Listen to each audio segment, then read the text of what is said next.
حسنه وجماله لا إله إلا الله محمد رسول الله لا إله إلا الله محمد رسول الله لا إله إلا الله محمد رسول الله لا إله إلا الله محمد رسول الله صلى عليه إلهنا صلى عليه إلهنا صلى عليه إلهنا صلى عليه إلهنا میرے نبی پیارے نبی میرے نبی پیارے نبی میرے نبی پیارے نبی میرے نبی پیارے نبی وہ راحت تسکین جا وہ قابل صد احترام ان پر خدا کی رحمتیں ان پر کروڑوں ہو سلام لا الہ الا اللہ محمد رسول اللہ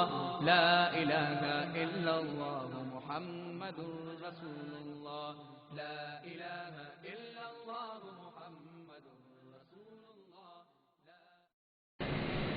الحمد لله وكفى وسلام على عباده الذين اصطفى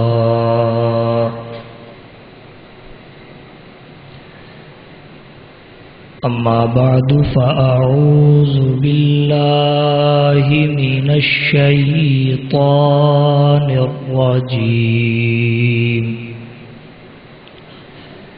بسم الله الرحمن الرحيم إن الذين يؤذون الله ورسوله لعنهم الله في الدنيا والآخرة وأعد لهم عذابا أليما وقال النبي صلى الله عليه وسلم من لكعب بن الأشرف فإنه قد آذى الله ورسوله فقام محمد بن مسلمة فقال يا رسول الله أتحب أن أقتله قال نعم وقال النبي صلى الله عليه وسلم من عادى لي وليا فقد آذنته بالحرب سبحان ربك رب العزة عما يصفون وسلام على المرسلين والحمد لله رب العالمين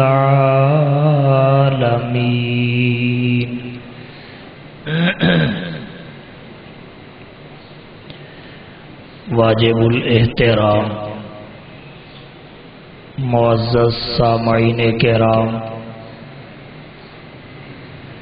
ہماری آج کی اس گفتگو کا موضوع تحفظ ناموس رسالت اور گستاخ رسول کی شرعی سزا ہے، جس کی مختصر سی تمہید یہ ہے: جناب نبی کریم صلی اللہ علیہ وسلم کے ناموس اور عزت و حرمت کا تحفظ اہل ایمان کا اولین فریضہ ہے، جس میں شرعی طور پر نہ تاخیر کی گنجائش ہے اور نہ ہی قضا کی اجازت ہے۔ اس وجہ سے کہ نہ صرف نبی بلکہ کسی بھی انسان کی گستاخی اور توہین کے عام طور پر دو سبب ہوتے ہیں۔ نمبر ایک، بدصورت ہونا، نمبر دو، بد کردار ہونا۔ اور اللہ تعالیٰ ان دونوں اسباب میں سے کسی بھی سبب کو وقت کے نبی کے قریب سے گزرنے نہیں دیتے، تاکہ کوئی بھی شخص کسی بھی نبی کی گستاخی میں مبتلا ہو کر اپنے ایمان کو ضائع نہ کر بیٹھے۔ ہر نبی اپنے دور کا سب سے خوبصورت انسان ہوتا ہے، سب سے باکردار انسان ہوتا ہے، اور ہمارے نبی تو صرف نبی ہی نہیں بلکہ نبیوں کے نبی ہیں، رسول ہی نہیں بلکہ رسولوں کے بھی رسول ہیں، پیغمبر ہی نہیں بلکہ پیغمبروں کے بھی پیغمبر ہیں۔ باقی انبیاء کا کلمہ امتوں نے پڑھا ہے، لیکن آپ کا نبوتوں نے بھی پڑھا ہے۔ باقی انبیاء کے مقتدی صرف امتی بنے ہیں، لیکن آپ کے مقتدی نبی بھی رہے ہیں۔ اللہ تعالیٰ نے آپ کو جس کامل درجے کا حسن عطا فرمایا اور بلندی کردار کی جس نعمت سے مالا مال فرمایا، اس کی مثال نہیں ملتی۔ آپ بہت خوبصورت تھے، آپ کے حسن و جمال پر مستقل کتابیں لکھی گئی۔ حضرت حسان بن ثابت نے کہا، احسن منک لم تر قط عین واجمل منک لم تلد النساء خلقت مبرأ من كل عیب کأنک قد خلقت کما تشاء۔ اللہ کے حبیب، آپ سے بڑھ کر حسین میری آنکھ نے نہیں دیکھا۔ نہ دیکھنے کی وجہ یہ نہیں کہ آیا ہو میں نے پایا نہ ہو، بلکہ اجمل منک لم تلد النساء، آپ سے بڑھ کر جمیل کسی ماں نے جنا ہی نہیں۔ پھر یہ بھی نہیں کہ آپ کی صورت ہی حسین ہو، سیرت نہ ہو، کردار نہ ہو۔ صورت بھی حسین ہے، سیرت بھی بہترین ہے۔ نہ آپ میں بدصورتی کا عیب ہے، نہ بد کرداری کا عیب ہے۔ خلقت مبرأ من کل عیب، آپ کو ہر عیب سے پاک پیدا کیا گیا۔ جب آپ ہر عیب سے پاک ہیں، بدصورتی اور بد کرداری، یہی دو عیوب ہیں جو توہین کا باعث بنتے ہیں۔ کوئی شخص کتنا ہی نیک کیوں نہ ہو، بدصورت ہو، لوگ کہہ دیتے ہیں یار نیک بہت ہے، ٹانگ سے لنگڑا ہے، آنکھ سے بھینگا ہے، رنگ کا کالا ہے۔ اسی طرح اگر کوئی شخص بہت خوبصورت ہی کیوں نہ ہو، کردار صاف نہ ہو، تب بھی لوگ توہین کرتے ہیں، یار خوبصورت بہت ہے لیکن رشوت بھی لیتا ہے، خوبصورت تو ہے لیکن زانی اور شرابی بھی ہے۔ ان دو عیوب کی وجہ سے تنقید کا نشانہ بنایا جاتا ہے کسی بھی فرد کو۔ یہی دو سبب ہیں جو توہین اور گستاخی کا باعث بنتے ہیں۔ اللہ کے رسول ان دونوں سے پاک تھے، خلقت مبرأ من کل عیب، آپ کو ہر عیب سے پاک پیدا کیا گیا۔ کأنک قد خلقت کما تشاء، گویا آپ کو بنایا ہی ویسے گیا جیسے مصطفیٰ کی طرف سے چاہا گیا۔ اللہ نے آپ کو مثالی حسن عطا کیا۔ حضرت عائشہ کہتی ہیں حکیم الاسلام حضرت قاری محمد طیب رحمۃ اللہ علیہ نے آفتاب نبوت کے 13 صفحہ پر نقل کیا ہے، ام المومنین نے کہا لنا شمس وللآفاق شمس، لنا شمس وللآفاق شمس وشمسی خیر من شمس السوا، شمس الناس تطلع بعد فجر وشمسی تطلع بعد العشاء۔ ایک آفتاب ہمارا ہے، ایک آسمان کا ہے، لیکن ہمارا آفتاب آسمان کے آفتاب سے بہتر ہے۔ کیوں؟ اس لیے کہ شمس الناس تطلع بعد فجر، لوگوں کا آفتاب فجر کے بعد طلوع ہوتا ہے، وشمسی تطلع بعد العشاء، اور میرا عشاء کے بعد بھی طلوع رہتا ہے۔ آپ کے حسن و جمال کو سورج سے تشبیہ دی، چاند اور ستاروں سے نہیں، کیونکہ ان کی روشنی تو پھیلی ہوتی ہے، سورج کی روشنی ذاتی ہوتی ہے۔ نبی کریم صلی اللہ علیہ وسلم سب سے بڑھ کر حسین، حضرت ابو ہریرہ کہتے ہیں شمائل میں روایت ہے کأن الشمس تجری فی وجہہ، آپ کو دیکھ کر یوں لگتا تھا کہ سورج آپ کے چہرے میں چل رہا۔ آپ اتنے حسین، کسی نے یوں کہا چہرہ ہے کہ انوار دو عالم کا صحیفہ، چہرہ ہے کہ انوار دو عالم کا صحیفہ، آنکھیں ہیں کہ بحرین تقدس کے نگی، پلکیں ہیں کہ قوسین شب قدر کھلی ہے، زلفیں ہیں کہ واللیل کے بکھرے ہوئے سائے، یہ دانت ہیں کہ شیرازہ شبنم کے تراشے، جیسے یاقوت کی وادی میں مہکتے ہوئے ہیرے، باتیں ہیں کہ طوبہ کی چٹکتی ہوئی کلیاں، خطبے ہیں کہ ساون کے امڑتے ہوئے درے۔ اتنے حسین کہ آپ کے حسن و جمال کو دیکھ کر بہت ساروں کو قبول اسلام کی توفیق ملی۔ اتنے حسین و جمیل کہ چھوٹی چھوٹی بچیاں بھی آپ کے حسن کو پہچان گئی۔ طلع البدر علینا من ثنیات الوداع وجب الشکر علینا ما دعا للہ داعی ایھا المبعوث فینا جئت بالامر المطاع۔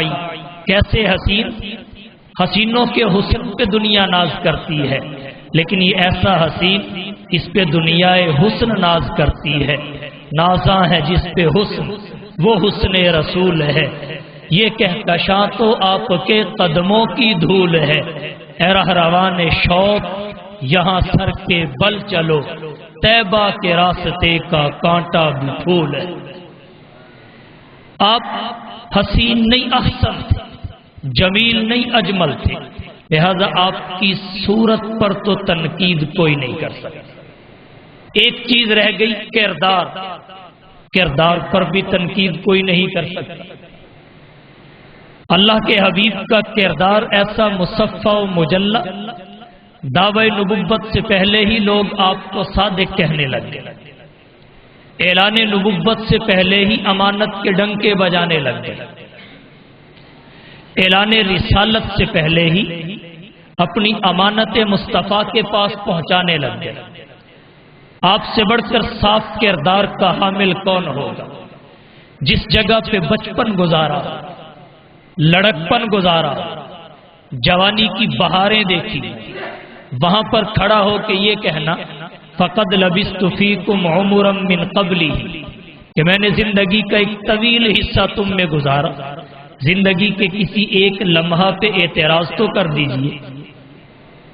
اپنی قوم، اپنے کنبے، اپنے قبیلے اور خاندان میں اپنی زندگی کے تمام گوشوں کے بارے میں چیلنج کرنا، یہ ہر کسی کے بس کی بات نہیں ہے، یہ معصوم ہی کا کمال ہوتا ہے۔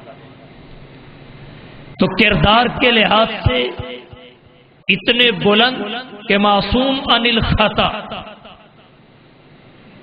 آپ نے گناہ کیا ہی، نہ جان بوجھ کر نہ بھول کر، نہ صغیرہ نہ کبیرہ، نہ خطا و نسیان کی بنیاد پر کیا اور نہ ہی کوئی کروا سکا، جب صورت بھی سب سے اعلی، کردار بھی سب سے اعلی، اب کوئی وجہ باقی نہیں رہ جاتی کہ نبی کی گستاخی کی جائے، نبی کی توہین کی جائے۔ کسی بھی شخص کی گستاخی، توہین، تنقید، تنقیص کی یہی دو وجہ ہوتی ہیں، یا بدصورت ہو یا بد کردار ہو۔ نبی سے بڑھ کے خوبصورت بھی کوئی نہیں، نبی سے بڑھ کر با کردار بھی کوئی نہیں، لیکن اس کے باوجود اگر کوئی نبی کی گستاخی کرے تو پھر وہ تمام آسمانی کتابوں کا مجرم قرار پاتا ہے، تمام آسمانی مذاہب کا مجرم قرار پاتا ہے، وہ اقوام متحدہ کے انسانی حقوق کے چارٹر کی روشنی ہر انسان کا مجرم قرار پاتا ہے کہ بلا وجہ تنقید، بلا وجہ تنقیص، بلا وجہ گستاخی، اور گستاخی بھی اس درجے کی کہ اس نبی کو برہنہ دکھایا جائے جس نبی نے خود اپنی شرمگاہ پوری زندگی نہیں دیکھی، اس نبی کو برہنہ پیش کیا جائے، اس نبی کو ایسے بے شرمی کے انداز میں پیش کرنے کی جسارت کی جائے کہ جس کے شرم و حیا کی دنیا قسمیں کھاتی ہو۔ ام المومنین حضرت عائشہ رضی اللہ تعالی عنہا کہتی ہیں حضور صلی اللہ علیہ وسلم کی آنکھوں میں عرب کی کنواری لڑکیوں سے بھی زیادہ حیا ہے۔ وہ شرم و حیا والے پیغمبر جنہوں نے کبھی غیر محرم کا چہرہ نہیں دیکھا، انہیں ایسے انداز میں پیش کرنا کہ عام انسان بھی اسے اچھا محسوس نہ کرے۔ اللہ نے اپنے پیغمبر کے شرم و حیا کا، اپنے پیغمبر کی عزت و حرمت کا کتنا خیال رکھا۔ جو بھی بچہ پیدا ہوتا ہے پیدائش کے وقت دایا کی ضرورت پڑتی ہے، لیکن محمد مصطفیٰ، احمد مجتبی، حبیب کبریا، فخر الانبیاء، سید الورا، شمس الضحیٰ، بدر الدجا، لا یمکن الثنا، مکین گنبد خضرا صلی اللہ علیہ وسلم وہ ہستی ہیں جن کی پیدائش کے وقت دایا کی ضرورت ہی نہیں پڑی۔ آپ پیدائش کے بعد حضرت حلیمہ کے ہاں گئے، تربیت و پرورش کے لیے گئے، پیدائش کے لیے نہیں۔ آپ کی پیدائش بغیر دایا کے، اللہ نے یہ بھی گوارا نہ کیا کہ دایا اس موقع کو دیکھے جس موقع پہ آپ صلی اللہ علیہ وسلم کی تشریف آوری۔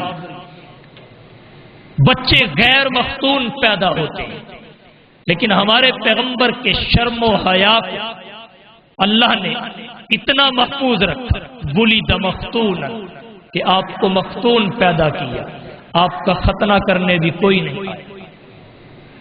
جس پیغمبر کی شان یہ لم یجلس الذباب علیہ قط، کہ اس کے جسم پہ مکھی بھی اللہ نہ بیٹھنے۔ کیوں؟ اس لیے کہ مکھی کبھی کبھی گندگی پہ بیٹھ جاتی ہے، ہر مکھی بھی نہیں بیٹھتی، اور جو بیٹھتی ہے وہ ہر وقت بھی نہیں بیٹھتی۔ لیکن بات چونکہ مکھیوں کے بارے میں یہ چل نکلی کہ مکھی گندگی پہ بیٹھتی ہے، تو اللہ نے نبی کے جسم پہ وہ مکھی بھی نہیں بیٹھنے دی جو کبھی گندگی کے قریب سے بھی نہیں گزری، اس لیے کہ نبی کی توہین کوئی نہ کر سکے۔ لم یجلس الذباب علیہ قط، نبی کے جسد اطہر پہ مکھی بھی کبھی نہ بیٹھی۔ ما ظہر بولہ علی الارض، نبی کا بول و براز بھی اللہ نے زمین پہ ظاہر کبھی نہ ہونے دیا۔ نبی قضائے حاجت کے لیے جاتے، اگر کوئی وہاں بعد میں جا کے دیکھتا سوائے خوشبو کے کچھ نظر نہ آتا۔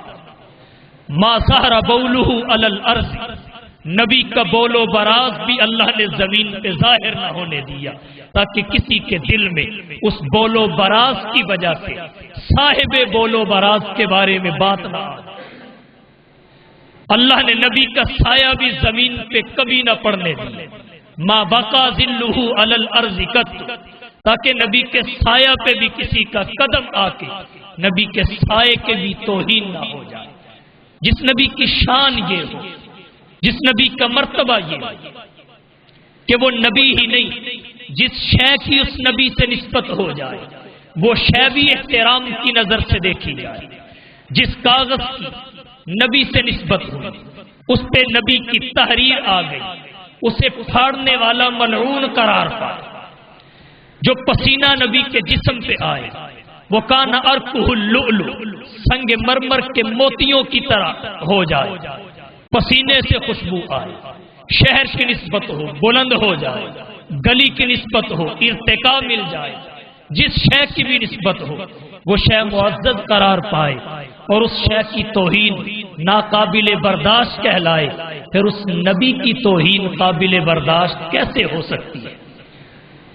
یہی وجہ ہے کہ پوری امت مسلمہ نے سب کچھ برداشت کیا ہے لیکن نبی کی توہین کو برداشت نہیں کیا، اور نہ ہی نبی کی توہین کرنے والے کو برداشت کیا ہے۔ نبی کی توہین، نبی کی گستاخی مسلمان سے ہو یا کافر سے ہو ناقابل معافی جرم ہے، شریعت کی نظر میں ناقابل معافی جرم ہے، اور گستاخ رسول کی سزا شریعت نبوی قتل قرار دیتی ہے۔ آئیے اس سزا کے بارے میں ہم کچھ معروضات پیش کرنا چاہیں گے کہ نبی کے گستاخ کی سزا قتل ہے، کیسے ہے؟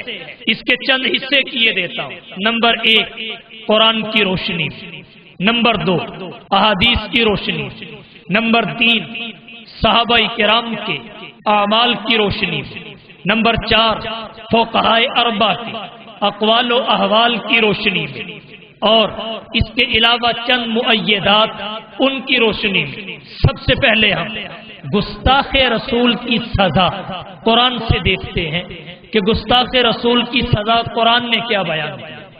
سورۃ الاحزاب آیت نمبر 57 اللہ تعالیٰ نے فرمایا ان الذین یؤذون اللہ ورسولہ لعنہم اللہ فی الدنیا والآخرہ وأعد لهم عذابا علیما، بے شک وہ لوگ جو اللہ اور اس کے رسول کو ایذا پہنچاتے ہیں ان پر اللہ نے لعنت فرمائی، دنیا میں بھی اور آخرت میں بھی، وأعد لهم عذابا علیما، اور ان کے لیے دردناک عذاب کو تیار کیا۔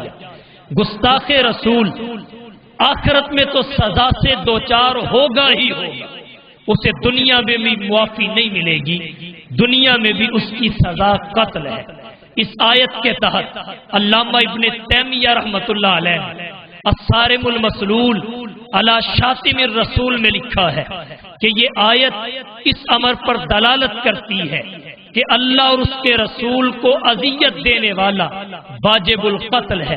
پھر چند سطروں کے بعد آگے چل کر مزید لکھتے ہیں کہ نبی کریم صلی اللہ علیہ وسلم کو کم درجہ کی ایذا پہنچانے سے بھی ایسا کرنے والا کافر اور مباح الدم ہو جاتا ہے۔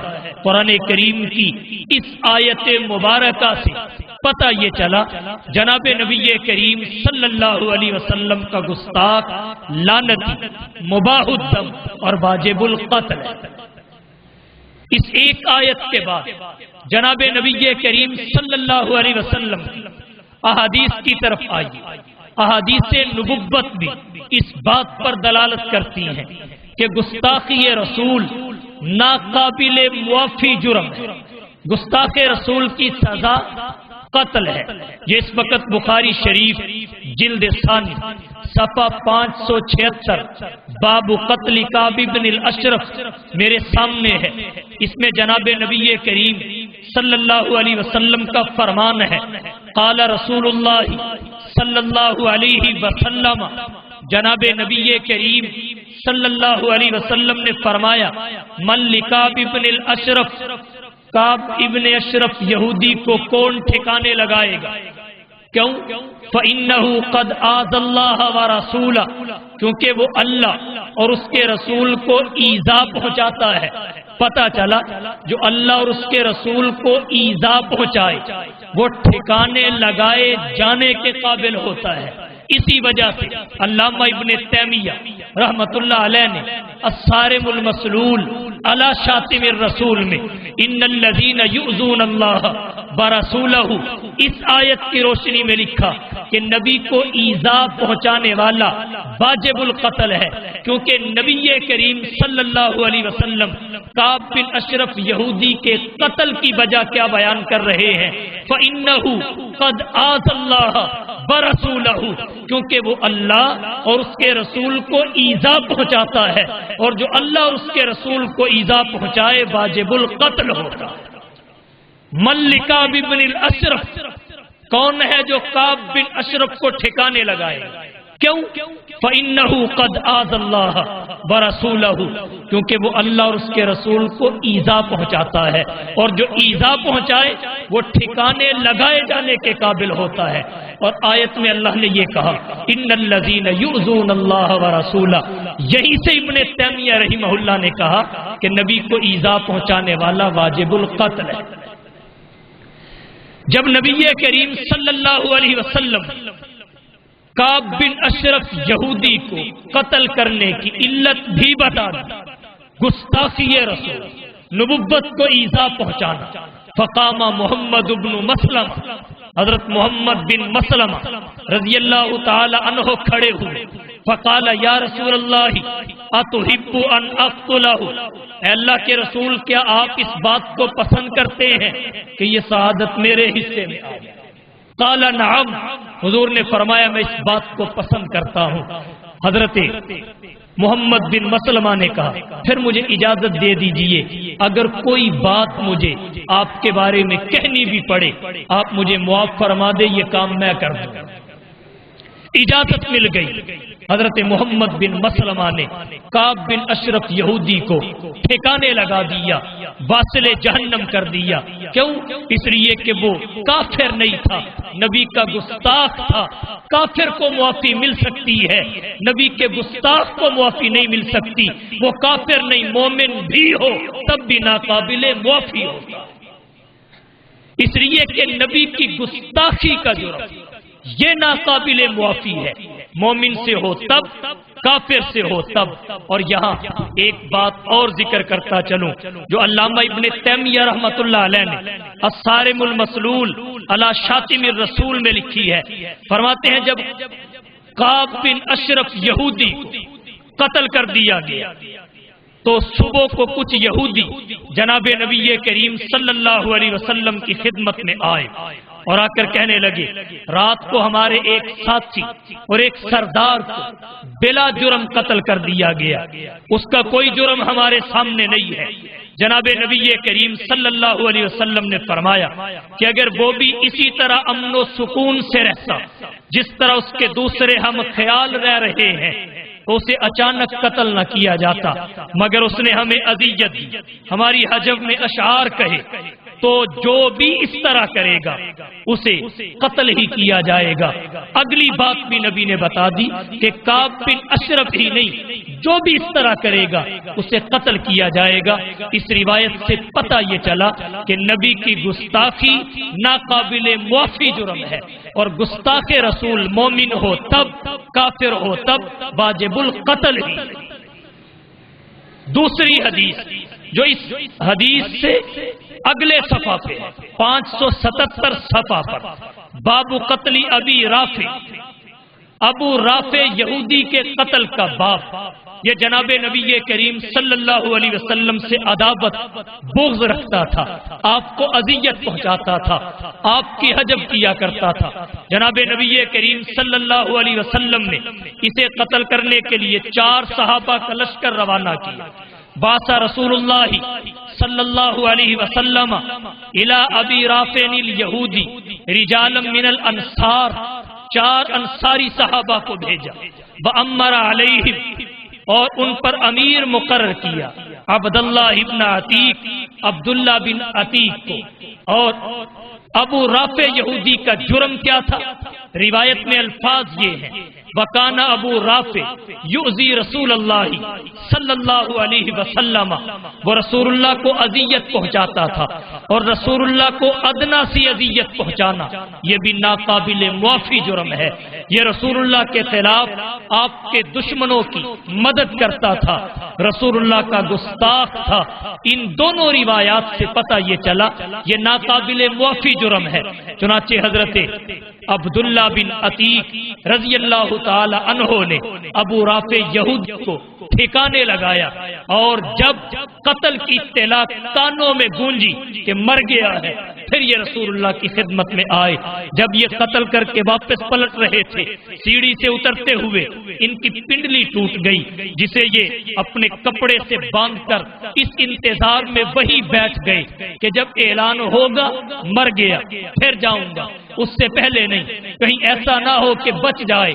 اعلان ہوا تو گئے، حضور کے سامنے سارا ماجرا عرض کیا۔ پھر جب درد سے کراہے، حضور نے پوچھا یہ کیا ہے؟ اللہ کے رسول اس طرح پنڈلی ٹوٹ گئی۔ حضور نے ہاتھ پھیرا، فرماتے ہیں میری پنڈلی اس طرح صحیح ہو گئی جیسے اس میں کبھی درد ہوا ہی نہیں۔ ان دونوں حدیثوں سے پتہ یہ چلا کہ نبی کی گستاخی ناقابل معافی جرم اور گستاخ رسول واجب القتل ہے۔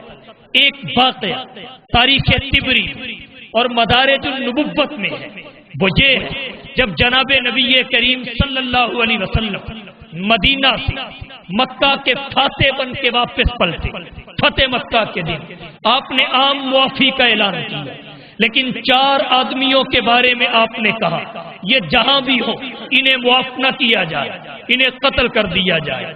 ان 4 میں ایک عبداللہ بن خطل تھا۔ یہ عبداللہ بن خطل جناب نبی کریم صلی اللہ علیہ وسلم کی گستاخی میں اشعار لکھتا تھا۔ اس کی 2 لونڈیاں تھیں، وہ ان اشعار کو ترنم سے گنگنایا کرتی تھی، پھر یہ لطف اندوز ہوا کرتا تھا۔ آپ نے قتل کا آرڈر جاری کر دیا۔ صحابہ کرام تلاش کرتے ہوئے کعبۃ اللہ کے پاس آئے، دیکھا کہ عبداللہ بن خطل کعبہ کے پردوں میں چھپا ہوا ہے۔ صحابہ کرام رک گئے کہ یہاں تو پرندے کو مارنا بھی جرم ہے، قتل کرنا کیسے صحیح ہوگا؟ نبی سے پوچھ لیا جائے۔ حضور کی خدمت میں پہنچے، پوچھا گیا، آپ نے فرمایا کعبہ کے پردے محترم ہیں، کعبۃ اللہ کا غلاف معزز ہے، لیکن جو اس میں چھپا ہوا ہے وہ غیر معزز ہے، اسے وہاں سے نکالو، وہیں پہ قتل کر دو، کیونکہ وہ نبی کا گستاخ ہے، وہ نبی کا گستاخ ہے۔ نبی کے گستاخ کو کعبۃ اللہ نہ بچا سکا، نبی کے گستاخ کو حرم نہ بچا سکا، نبی کے گستاخ کو من دخلہ کان آمن، وہ بشارت والی جگہ نہ بچا سکی جسے نبی نے امن کی جگہ قرار دیا، اسے وہاں سے نکال کے حضرت ابو برزہ رضی اللہ تعالی عنہ نے قتل کیا۔ ان 3 حدیثوں سے یہ بات سمجھ میں آ گئی کہ نبی کریم صلی اللہ علیہ وسلم کی گستاخی ناقابل معافی جرم ہے، اور جو نبی کا گستاخ ہوتا ہے اس کی توبہ قبول نہیں ہوتی، واجب القتل ہوتا ہے۔ اب آئیے تیسرے نمبر پر صحابہ کرام کے عمل کی طرف۔ صحابہ کرام کا عمل اس بارے میں کیا ہے؟ حضرت ابو بکر صدیق رضی اللہ تعالی عنہ نے اپنے زمانہ خلافت میں نبی کے گستاخ مسلمہ کذاب کے خلاف جنگ لڑی۔ یہ نبی کا گستاخ تھا، اس کے خلاف جنگ لڑی۔ صحابہ کرام نے جوک در جوک اس جنگ میں شرکت کی، اور رحمت للعالمین کی دوسری جلد 213 صفحہ پر قاضی سلیمان منصور پوری رحمت اللہ علیہ فرماتے ہیں کہ دور نبوت کے جتنے بھی شہداء اگر ان سب کو جمع کر لیا جائے تو ان کی مجموعی تعداد 259 بنتی ہے، جس میں بدر کے شہداء بھی ہیں احد کے شہداء بھی ہیں، دیگر جنگوں اور معرکوں کے، غزوات و سریات کے شہداء بھی ہیں، سب کی تعداد 259 بنتی ہے، لیکن اکیلی وہ جنگ جو مسلمہ کذاب گستاخ رسول کے خلاف لڑی گئی، اس کے شہداء 1200 ہیں، اور دور نبوت کے شہداء کی تعداد سے 3 گنا زیادہ تعداد ہے، 1200۔ ان 1200 میں اکثر صحابہ ہیں، پھر صحابہ میں اکثر بدری ہیں، اکثر قرآن کے حافظ ہیں۔ یہاں سے یہ پتہ چلا حضرت ابو بکر صدیق رضی اللہ تعالی عنہ نے بھی نبی کریم صلی اللہ علیہ وسلم کے گستاخ کے معاملہ میں ذرہ برابر نرمی نہیں کی۔ ایک روایت کے مطابق حضرت امیر معاویہ رضی اللہ تعالی عنہ نے، اور دوسری روایت کے مطابق حضرت وحشی بن حرب نے مسلمہ کو قتل کر کے نبی کریم کے گستاخ سے اس زمین کے وجود کو پاک کر دیا۔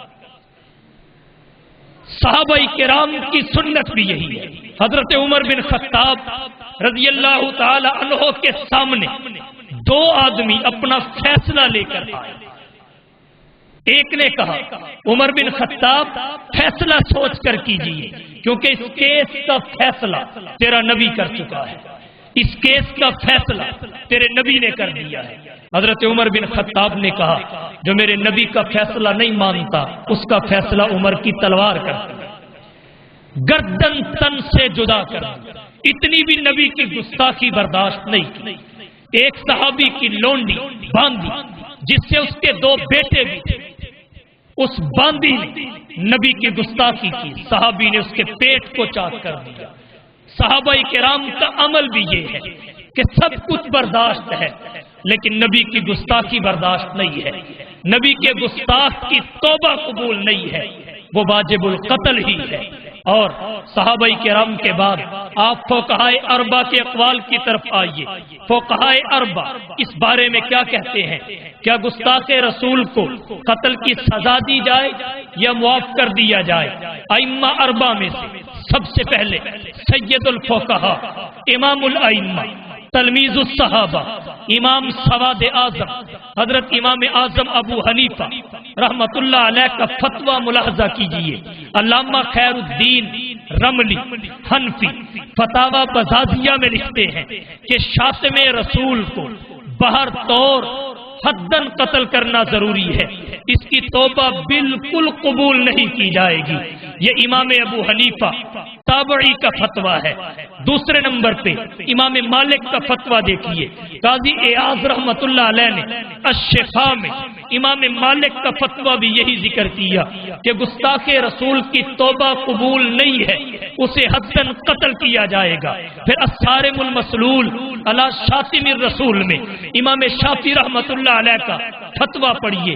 علامہ ابن تیمیہ رحمت اللہ علیہ فرماتے ہیں کہ امام شافعی سے بھی صراحتاً منقول ہے کہ نبی کو گالی دینے سے عہد ٹوٹ جاتا ہے اور ایسے شخص کو قتل کر دینا چاہیے۔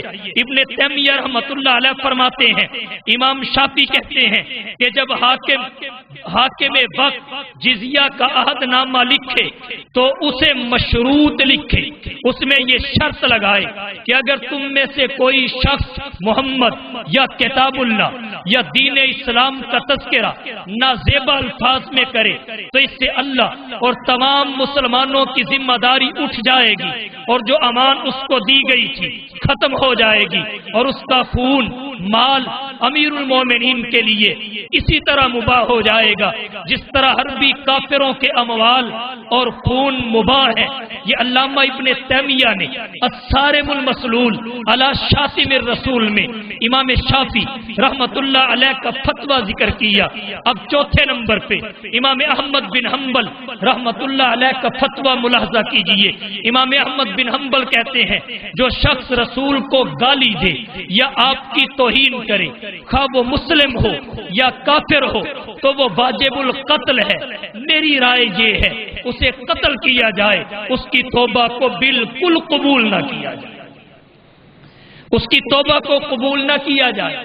اب یہاں ایک بحث میں اٹھانا چاہوں گا آپ کی تشفی کے لیے کہ گستاخ رسول مسلمان ہے تب، کافر ہے تب، وہ واجب القتل ہے، اس کی توبہ کو قبول نہیں کیا جاتا۔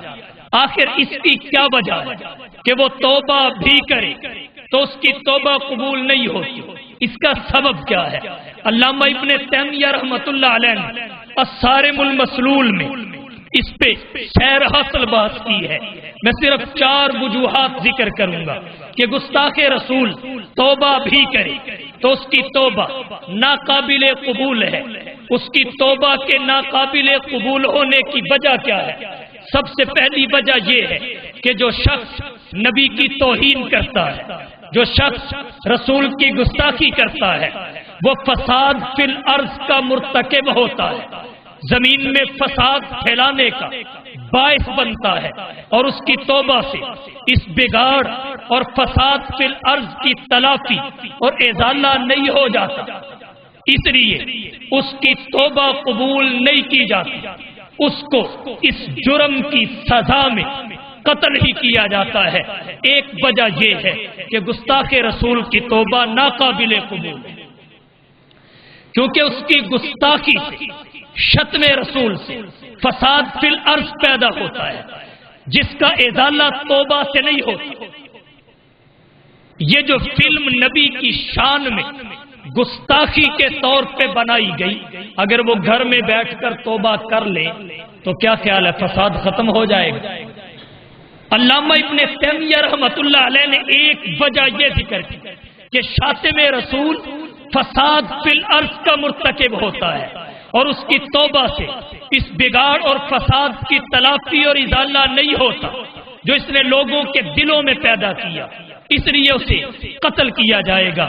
اور دوسری وجہ یہ ہے کہ اگر توبہ کی وجہ سے سزا نہ دی جائے اور اسے معاف کر دیا جائے تو اس سے دوسرے بدبختوں کو جرأت ہوگی کہ وہ جب چاہیں نبی کی توہین کا ارتکاب کریں اور جب چاہیں توبہ کر کے سزا سے بچ جائیں، اس سے غیروں کو موقع ملے گا، اس لیے بھی گستاخ رسول کی توبہ ناقابل قبول ہو۔ تیسری وجہ وہ یہ ہے کہ نبی کی گستاخی کا جو جرم ہے اس کا تعلق حقوق اللہ سے بھی ہے، اس کا تعلق حقوق العباد سے بھی ہے۔ حقوق اللہ تو اللہ چاہے خود معاف کر دیتا ہے، مگر حقوق العباد میں معافی اس وقت تک نہیں ہوتی جب تک صاحب حق معاف نہ کرے۔ نبی جب تھے جسے چاہتے تھے معاف کر دیتے تھے، جس سے چاہتے تھے بدلہ لیتے تھے۔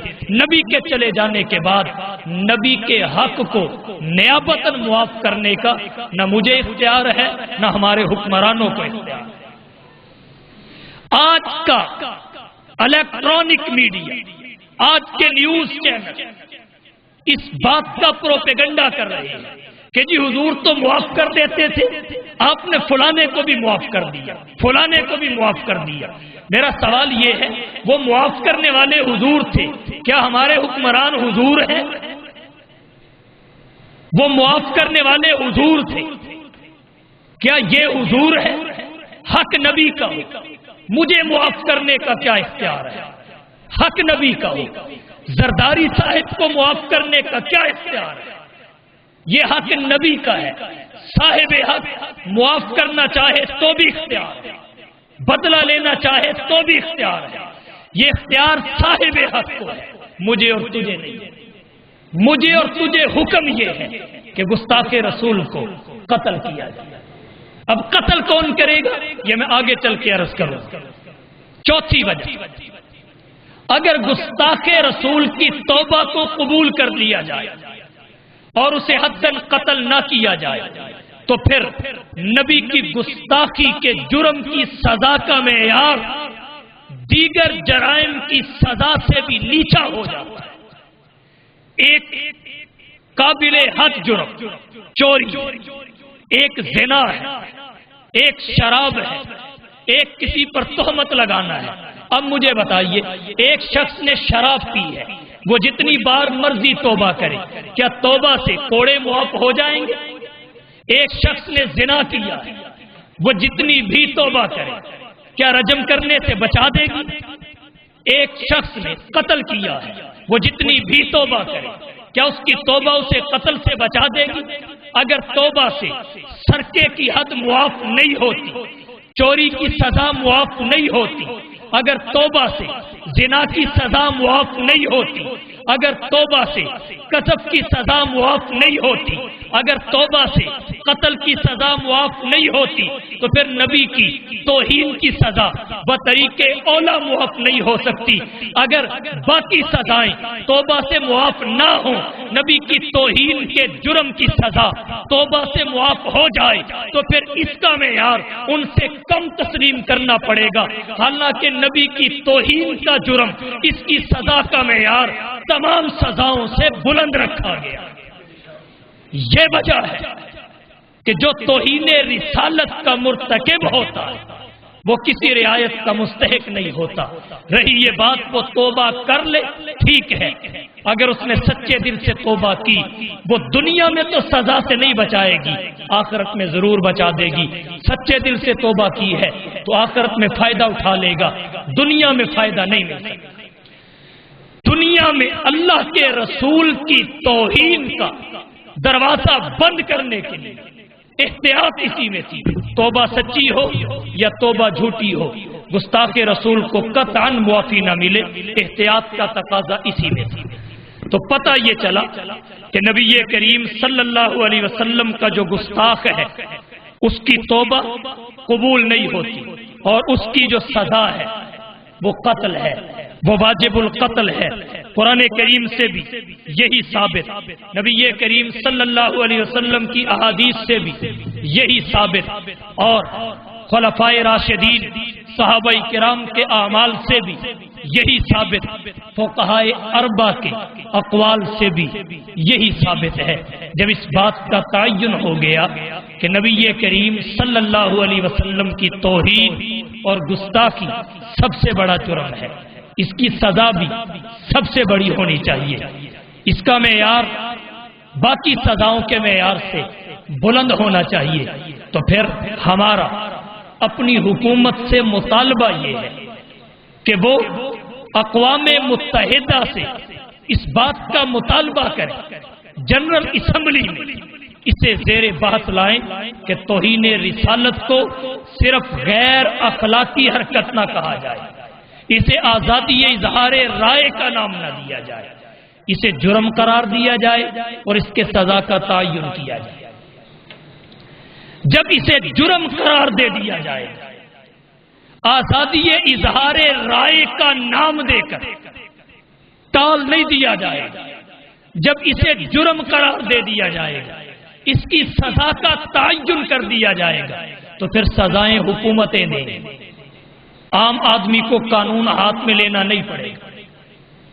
یہاں سے امن کی بنیاد بنتی ہے، یہاں سے آشتی کی اساس جنم لیتی ہے کہ اسے جرم قرار دلوایا جائے، جنرل اسمبلی میں یہ مسئلہ زیر بحث لایا جائے، اسے جرم قرار دلوایا جائے، پھر اس کی سزا کا تعین کروایا جائے۔ جب توہین رسالت بین الاقوامی سطح پہ جرم قرار پا گیا اور اس کی سزا کا تعین ہو گیا، پھر سزا حکومتیں دیں گی، عوام قانون ہاتھ میں نہیں لے گی، وگرنہ عوام قانون ہاتھ میں لے گی۔ غازی علم الدین کہیں بھی اٹھے گا، غازی حق نواز کہیں بھی اٹھے گا، غازی عامر چیمہ کوئی بھی بن سکے گا۔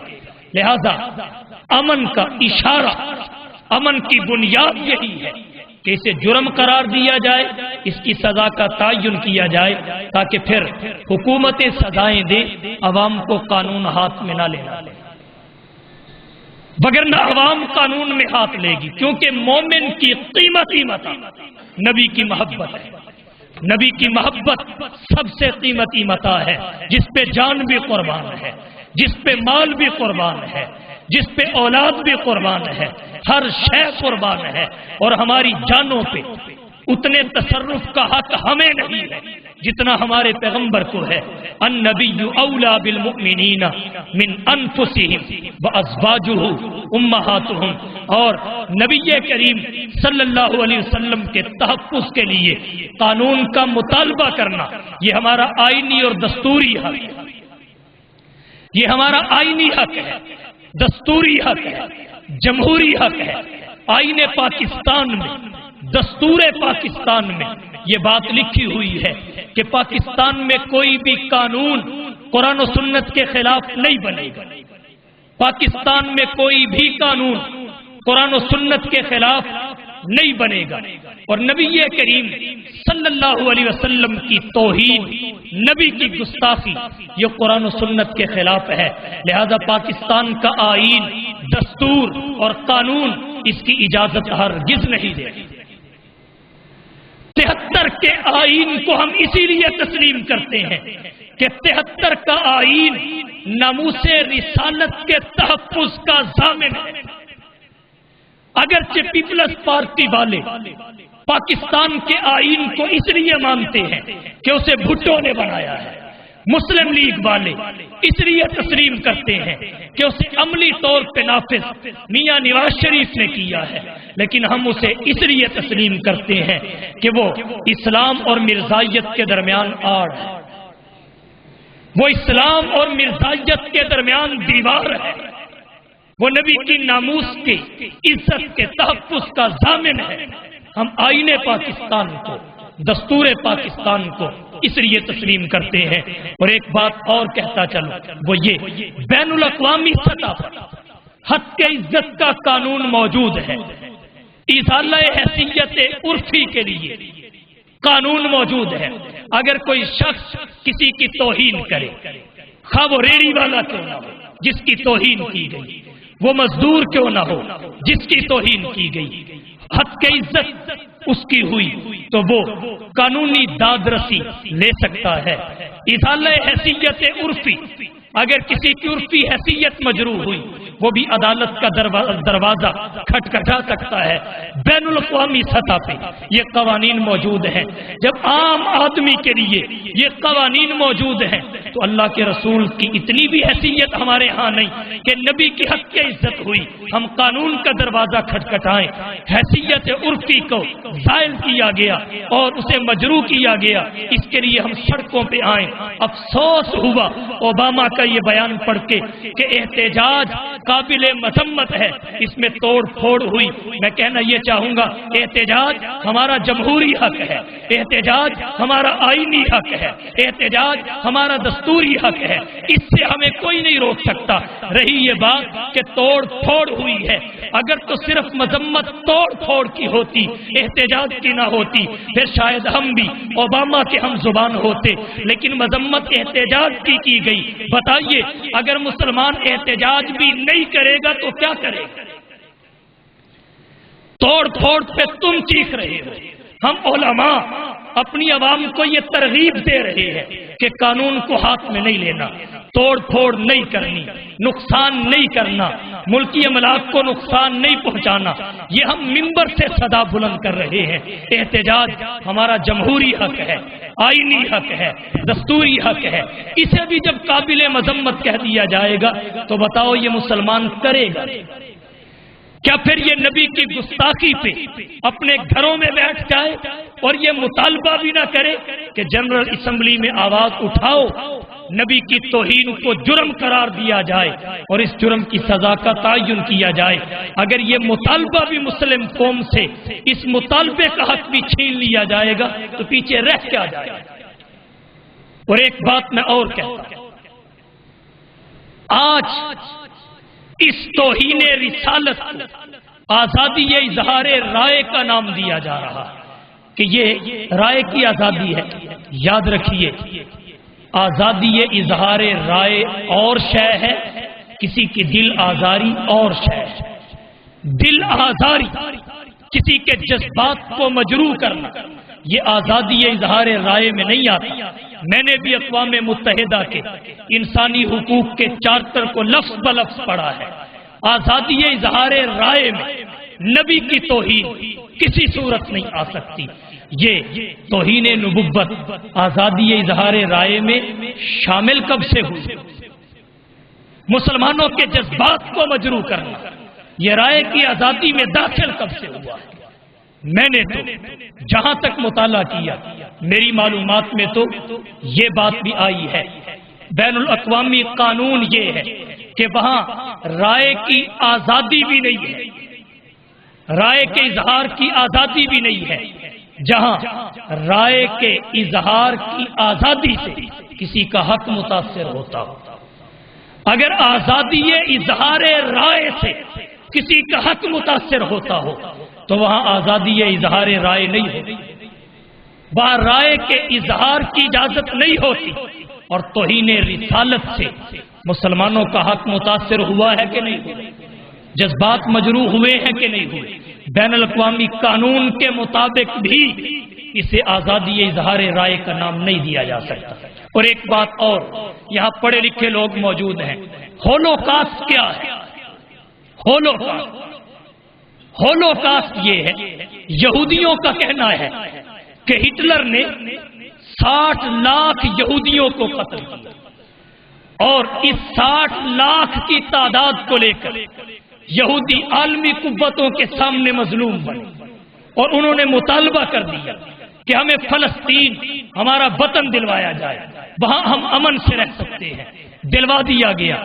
اب 60 لاکھ یہودی ہٹلر نے قتل کیے بھی تھے یا تعداد میں مبالغہ کیا گیا؟ تعداد میں مبالغے سے کام لیا گیا۔ ہولوکاسٹ پر بیان بازی کی بالکل اجازت نہیں ہے بین الاقوامی قانون کے تحت، اس پر اظہار خیال کی کوئی آزادی نہیں ہے۔ اس وقت آزادی اظہار رائے کہاں ہے جب ہولوکاسٹ کی بات آتی ہے؟ اتنی بھی تحقیق اور تفتیش کی اجازت نہیں کہ وہ 60 لاکھ تھے بھی یا مبالغہ سے کام لیا گیا، کیوں اجازت نہیں؟ جس سے یہودیوں کے جذبات مجروح ہوتے ہیں۔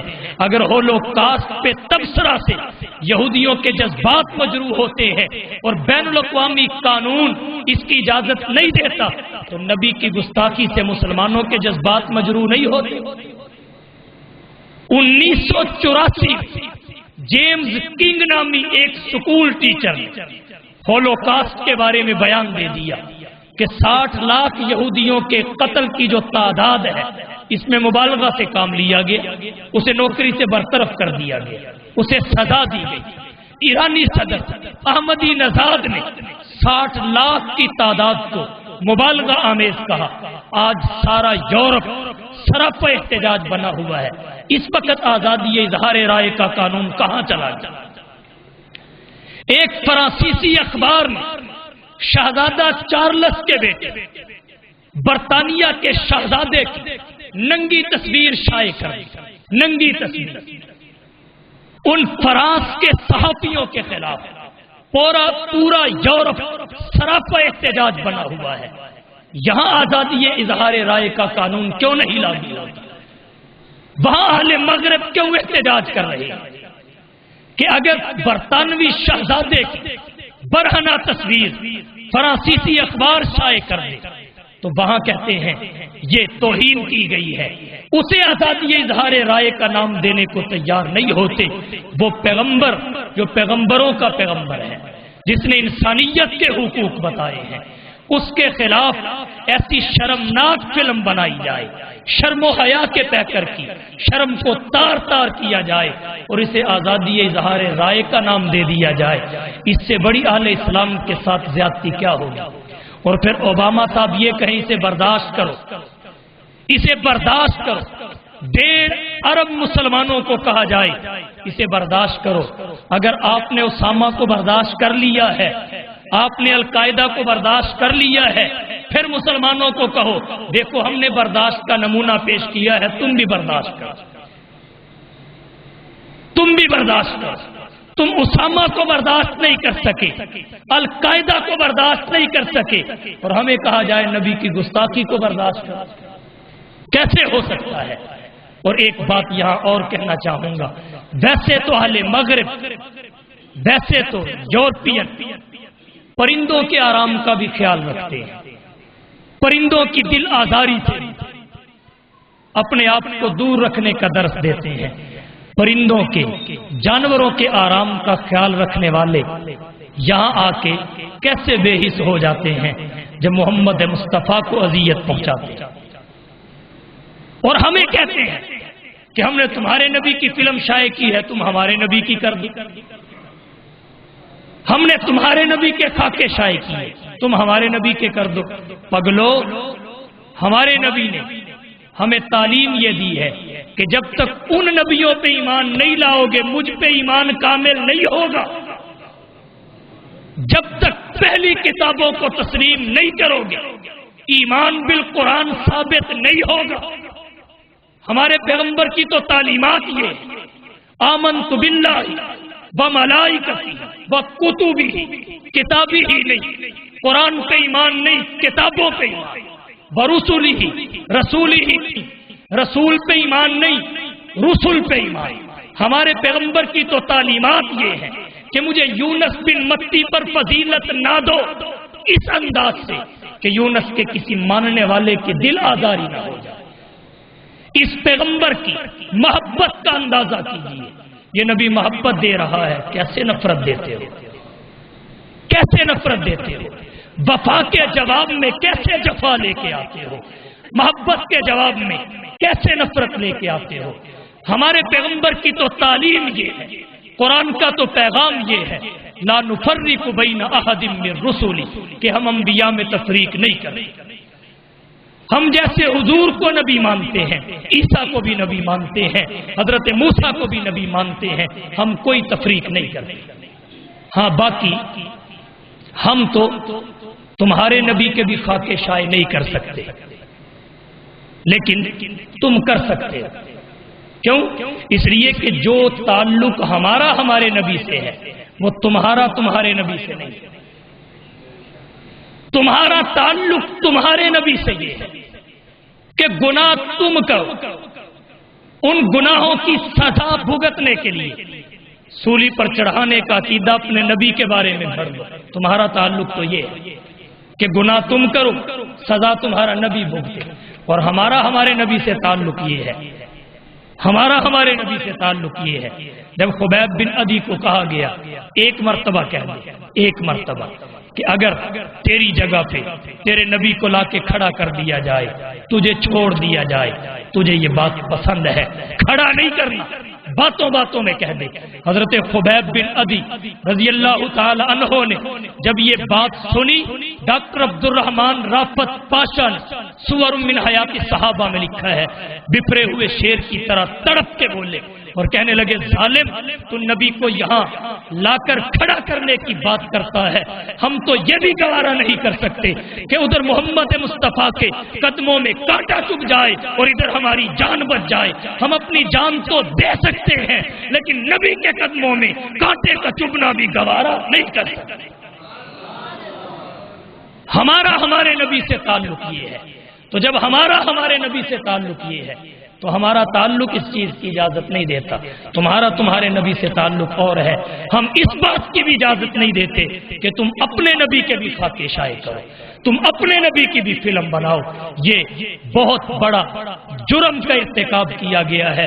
اس لیے ہمارا اپنی حکومت کی وساطت سے، اور یہاں انٹیلیجنس والے آتے ہیں، ہر جمعے آتے ہیں، میں ان کی وساطت سے حکومت تک، حکومت کی وساطت سے اقوام متحدہ تک یہ بات پہنچانا چاہتا ہوں کہ ایک فل بینچ تشکیل دیا جائے جس میں یہودی علماء بھی بیٹھے، عیسائی علماء بھی بیٹھے، مسلمانوں کے اکابرین بھی بیٹھے، اور اس فل بینچ پر یہ مسئلہ زیر بحث لایا جائے کہ توہین نبوت آزادی اظہار رائے ہے یا دل آزاری ہے، آزادی اظہار رائے ہے یا جرم ہے، اسے جرم قرار دیا جائے اور پھر اس کی سزا کا تعین کیا جائے تاکہ سزا حکومتیں دیں، عوام کو قانون ہاتھ میں لینا نہ پڑے، عوام کو قانون ہاتھ میں لے کے بدامنی پھیلانے کا موقع نہ ملے۔ یہ کام حکومتوں کا ہے، اگر حکومتیں ذمہ داری نبھائیں گی تو عوام کبھی مشتعل نہیں ہوگی۔ اور اس بات کا سب کو پتا ہے کہ نبی کریم کی عزت سے بڑھ کے، حرمت سے بڑھ کے ہمیں کوئی شے عزیز نہیں ہے۔ مغرب کا یہ گویا کہ ایک مزاج بن چکا ہے، انہوں نے مسلمانوں کو دین سے دور کرنے کی کوشش کی، مسلمانوں کے تن سے روح محمد نکالنے کی کوشش کی، زور و زر کے ذریعے، ظلم و ستم کے ذریعے، قدیم زمانے میں زور و زر، ظلم و ستم کے ذریعے تنے مسلم سے روح مصطفیٰ کو نکالنے کی کوشش کی، اور دور حاضر میں شباب و شراب کے ذریعے، کباب کے ذریعے، عیش و عشرت میں مبتلا کر کے تن مسلم سے روح مصطفیٰ کو نکالنے کی کوشش کی. پھر اہل مغرب کبھی کبھی پرکھتے ہیں کہ ہم نے کہاں تک کامیابی حاصل کی، کبھی خاکے شائع کر کے، کبھی گستاخانہ فلم بنا کے پرکھتے ہیں کہ ہمیں کامیابی کہاں تک ملی. اگر تو مسلمان کا رد عمل کمزور ہو وہ خوش ہوتے ہیں، اپنے آپ کو کامیاب سمجھتے ہیں. اگر مسلمانوں کا رد عمل شدید ہو پھر وہ پریشان ہوتے ہیں، اپنے آپ کو اس کوشش میں ناکام سمجھتے ہیں.